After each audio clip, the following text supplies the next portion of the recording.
नमस्कार, मी अर्चना पाटील. माझ्या यूट्यूब चॅनलमध्ये तुमचं खूप खूप स्वागत. तर आज आपण निघालेलो आहे कराडजवळील नाईकबा या मंदिराला भेट देण्यासाठी. खूप छान इथलं वातावरण आहे.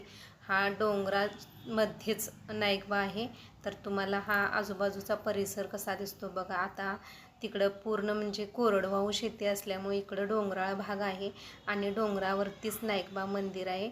तर तेथील परिसर मी तुम्हाला दाखवणार आहे. व्हिडिओ शेवटपर्यंत नक्की बघा. आज आपण सातारा जिल्ह्यातील कराडजवळ असलेल्या नाईकबा मंदिराबद्दल थोडी माहिती जाणून घेणार आहोत. कराडपासून साधारण 30 ते 35 किलोमीटर अंतरावर नाईकबा परिसर आहे. ग्रामीण भागातील हिरवागार निसर्ग, डोंगरावरती गाव आहे व शांत वातावरण, त्यामुळे हे ठिकाण खूपच छान वाटते. इथं आल्यावर शहराची थोडी धावपळ दूर राहते आणि मनाला वेगळी शांतता मिळते. कराड तालुक्यात कृष्णा व कोयना नदीच्या संगमामुळे प्रसिद्ध आहे आणि त्या परिसरातील नाईकबा हे गाव ग्रामीण संस्कृती जपणारे आहे. आता आपण इथं मंदिरामध्ये पोचलेलो आहे. साधा व सरळ प्रवास करायचा असेल तर नाईकबाला नक्की भेट द्या. नाईकबा मंदिरात दिसणारे हे घोडे श्रद्धेचे व नवसाचे प्रतीक मानले जातात. भक्तांची अशी श्रद्धा आहे की नाईकबा देव घोड्यावर आरूढ होऊन भक्तांच्या मदतीला धावून येतात. त्यामुळे नवस पूर्ण झाल्यावर अनेक भाविक देवाला लाकडी किंवा चांदीचा किंवा पितळेचा घोडा अर्पण करतात व आपलं नवस फेडून जातात. म्हणून सर्व लोकांची इथं या देवावरती खूप मोठी श्रद्धा आहे आणि म्हणूनच मंदिर परिसरात घोड्यांची संख्या जास्त आहे. म्हणजे श्रद्धेपोटी लोक इथं नवस बोलतात व ते नवस पूर्णही करतात अशी ही देवाबद्दल आख्यायिका आहे इथे.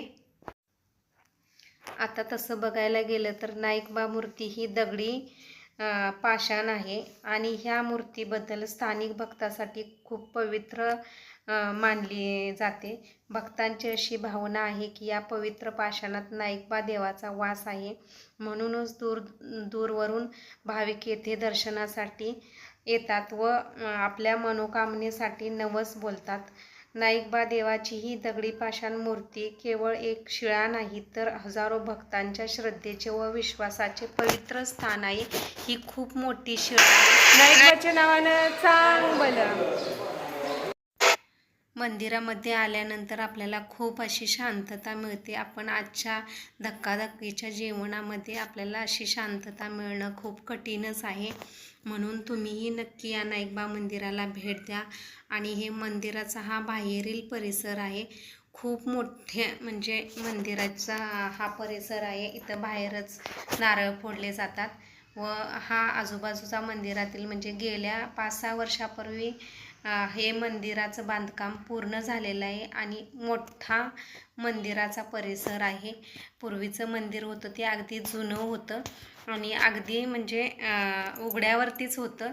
पण आता भरपूर लोकांना इथं बसण्यासाठी खूप छान अशी सोय यांनी केलेली आहे. त्यामुळं तुम्हीही नाईकबा मंदिराला जरूर भेट द्या आणि व्हिडिओ शेवटपर्यंत नक्की बघा.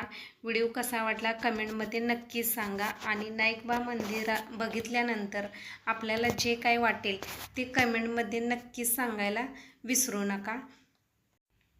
ग्रामीण संस्कृती जपणारं असं हे गाव आहे आणि आमच्या गावापासून म्हणजे जवळजवळ हे 60 ते 70 किलोमीटर गाव राहतं.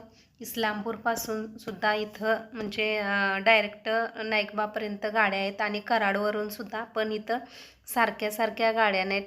टायमिंगलाच इथं ठराविक टायमिंगलाच इथं गाड्या आपल्याला मिळतात आणि खूप छान असा हा मंदिर परिसर. तुम्ही या मंदिराला नक्कीच भेट द्या आणि हा म्हणजे उत्सव परंपरा जपणारा गाव आहे.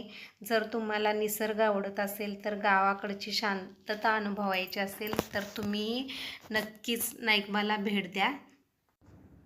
आता ऊन भरपूर आहे त्यामुळं हा डोंगराळ भाग असल्यामुळं इथं पाण्याची कमतरता आहे. तरीसुद्धा पावसाळ्यामध्ये जर तुम्ही आला तर खूप छान असा हा निसर्ग तुम्हाला अनुभवायला मिळेल. आणि व्हिडिओ शेवटपर्यंत बघितल्याबद्दल मनापासून सर्वांचे धन्यवाद. व्हिडिओ जर आवडला तर व्हिडिओला लाईक, शेअर आणि सबस्क्राईब करायला विसरू नका आणि बेल आयकॉनला ऑलला क्लिक करा म्हणजे माझ्या येणाऱ्या व्हिडिओची नोटिफिकेशन तुम्हाला येईल व नवनवीन व्हिडिओ तुम्हाला पाहता येतील. तर तुम्ही नक्की नाईकबाला भेट द्या. व्हिडिओ कसा वाटला कमेंटमध्ये नक्कीच सांगा. हा नाईकबापासून आता आम्ही STनंच गेलेलो होतो. हा डोंगरातील परिसर आहे. STमधूनच हे मी व्हिडिओ तयार केलेला आहे. आणि हा निसर्ग परिसर तुम्हाला कसा वाटला कमेंटमध्ये नक्कीच सांगा. तर धन्यवाद. कराड तालुका हा कृष्णा व कोयना नदीच्या संगमामुळे प्रसिद्ध आहे आणि तेथून जवळच हे नाईकबा गाव आहे. ह्या ठिकाणाला तुम्हीही जरूर भेट द्या.